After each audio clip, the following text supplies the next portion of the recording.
can't. I whisper. I can. He interrupts me smoothly. My indignation, my rage, my disappointment in him spills out of me then, and I shake with quiet anger as I speak.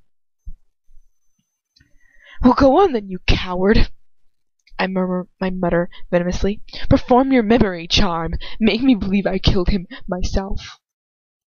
But first, you will tell me why you will let me be tortured for your sake.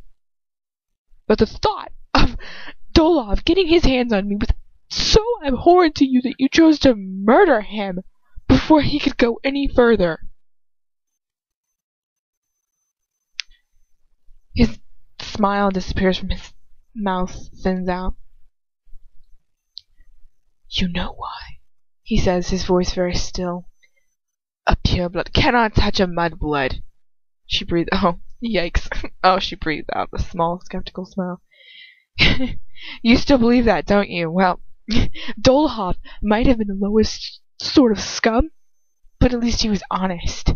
You, Lucius, you can't even be honest with yourself, can you? His hand closes around my throat, cutting off all my air as his iron fingers crush my windpipe.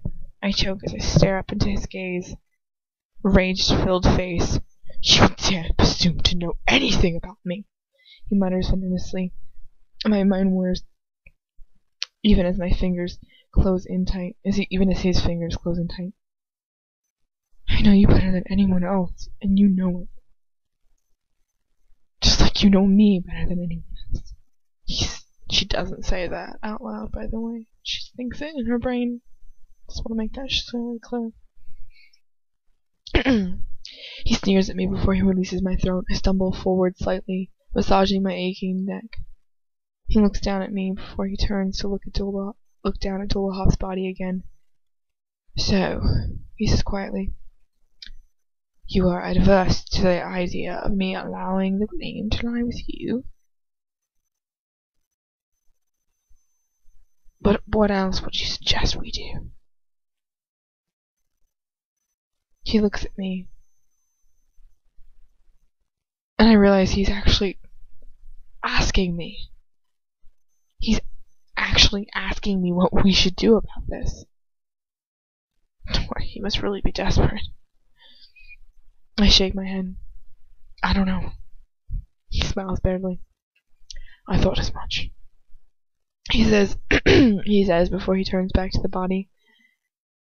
And I notice there's something about his face. Something apart from the cold rage and fear. I look down at Doloff's body. His eyes might be closed, but he still looks alive. There's color in his face, and his expression is goading, mocking, judging us from beyond the grave. Christ, Jesus, God, help me. Without really thinking about what I'm doing, I slip my hand into Lucius's. His long fingers entwine with my own, and I feel slightly comforted, as if his grip could protect me from the horrible danger the pair of us are swimming in. Both of us stare long and hard at the body, and I can feel a huge black fog settling over us. The enormity of what we've done. I'm a killer. If hell is real, that's where I'm headed. But I've already been to hell. I'm here right now.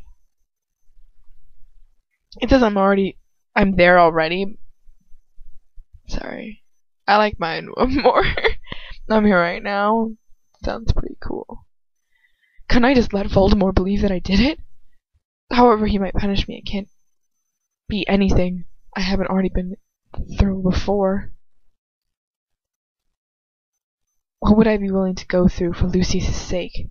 Come on, Hermione. You don't have to do this. There must be another way. Long moments pass, and finally I begin to feel my mind working. Hide the body, I say quietly. He turns to me. What? I look into his eyes and I whisper, hide the body. I say again. Get rid of it somehow. Tell Voldemort that Dolohov has deserted the Death Eaters. And then on the evening he did it, he was talking to you and Bellatrix about how sick he was of the life he was leading. You could perform a memory charm with Bellatrix so that she'll back your story up. He looks at me intently, his face perfectly still, but I can see his mind working furiously behind those cold eyes of his. After a while, he nods stiffly. Yes, he says quietly. Yes. He lets go of my hand and takes one more step towards the body, pausing for a moment before he flicks his wand at it. Thick robes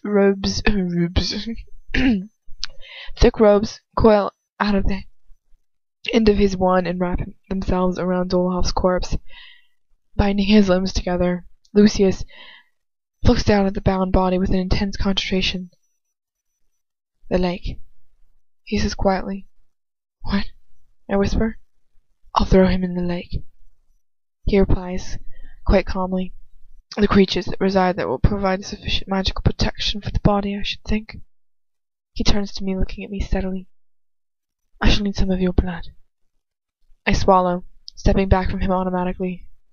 Why, he sneers, do you have such a short memory? Do you recall how those creatures reacted to you?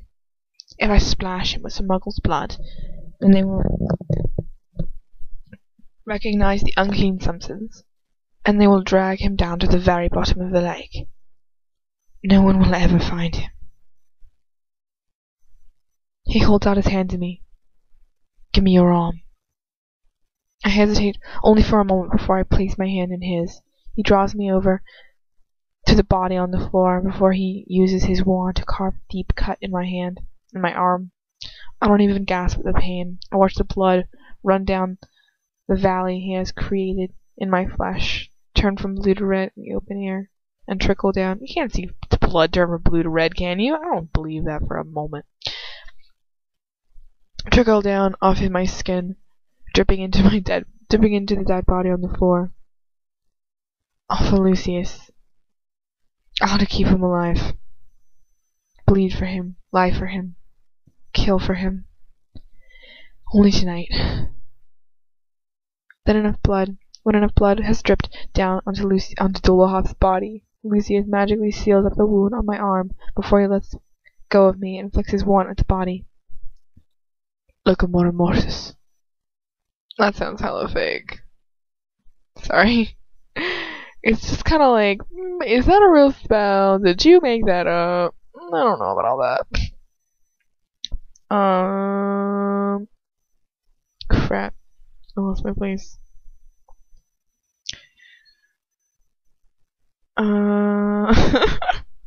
This is a fail. The corpse rises up into the air, dangling there like a huge, horrible puppet. It's grinning. I shiver. Lucius turns to me. I shall return as soon as I dispose of the body, he says slowly. We have some things we need to sort out. I nod. He looks at me for a second before he walks towards the door. Dolohov's floating body following him like some sort of grotesque shadow. What are you going to do if Bellatrix or Draco sees you? I ask shakily. He turns to me.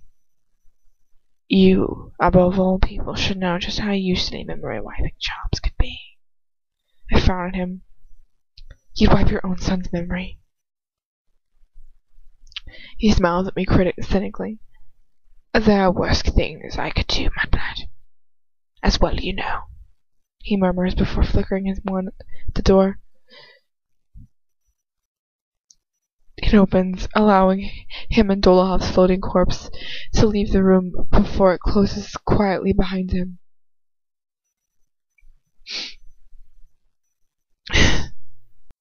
When he eventually returns, I find myself feeling something I never thought I'd feel. Pleased that he has come back. The silence, the emptiness of the room were all becoming too much for me. Every shadow created by my lone flickering candle looks like Dolohov's dark figure come back from the dead to get his revenge. Has he gone? I asked shakily. He raises one eyebrow, as if he finds what I'm asking amusing in some way. Such a child, he murmurs. I gulp, not knowing how to reply to that. He shakes his head. Yes, my lad. He's gone, he drawls. The creature dragged him to the bottom of the lake, just as we thought he would. I sigh with sheer relief. I just read all of that just by remembering what he said. That's cray. Sorry. Just like, he says this. Not normal. Dolohov's gone. I'll never have to put up with those snide remarks or his nasty insinuations. I'll never have to worry about him sneaking into my room again. But that doesn't change the fact that I'm a murderer. I push that thought away, squashing it down forever. So what now? I ask, trying to keep my voice steady. Lucius looks at me thoughtfully. Now I shall perform a memory charm on Bellatrix, as you suggested. I shall tell the Dark Lord that Antonin decided to desert our ranks, and my dear sister-in-law shall support my story. Panic suddenly sets in on me as I realize a complication that I hadn't thought of until now. What if he performs legitimacy on you? I asked. He'll know that you're lying to him. Then what will you do? He smiled tightly. I had considered that possibility. He says, condescendingly, I'm not as slow on the uptake as you appear to be. That's why I have this. He brings out a small vial out of his robes, a tiny glass bottle with a cork stopper. He pulls out the stopper out of it and brings his wand up to his temple.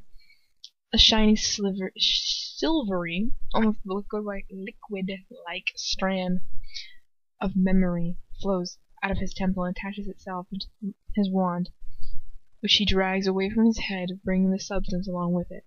I watch, mesmerized, as he disposes of the stuff in the bottle, where it spins and swirls like moving liquid. I look up at him. He doesn't move his gaze from mine. Your turn, my blood. I gulp it on. What? He rolls his eyes with impatience. I need to take your memory of this night out of your head, in case the Dark Lord should question you, for, as we have already discovered, you are particularly weak. Ocumelins. Okay, you are particularly weak ocumelins. I don't know how to say that word. But I don't know what to say. There's no real argument I can make against this. It really would make sense just to let him do it. Will I ever be able to remember everything? Or will it be like you've wiped my memory? No. If that were the case, I would wipe your memory anyway. And seeing as you seem to be so adverse to that idea, I think this option would be preferable. He reaches out and grips at my wrist, pulling me close to him, his cruel, merciless fingers digging into my skin. I want you to think very hard about what happened this evening, he mutters, his face so close to mine, as he brings his wand up to my temple. The cold tip of it touches my skin lightly. I want you to allow the memory of it to fill your mind. I look at him for a second before I close my eyes, thinking hard, remembering with all my might how Dolokhov came into my room. I thought there was no hope for me, and then Lucius, my tormentor, my protector, my savior, killing Dolokhov as I held him back. Oh God, I'm gonna be sick.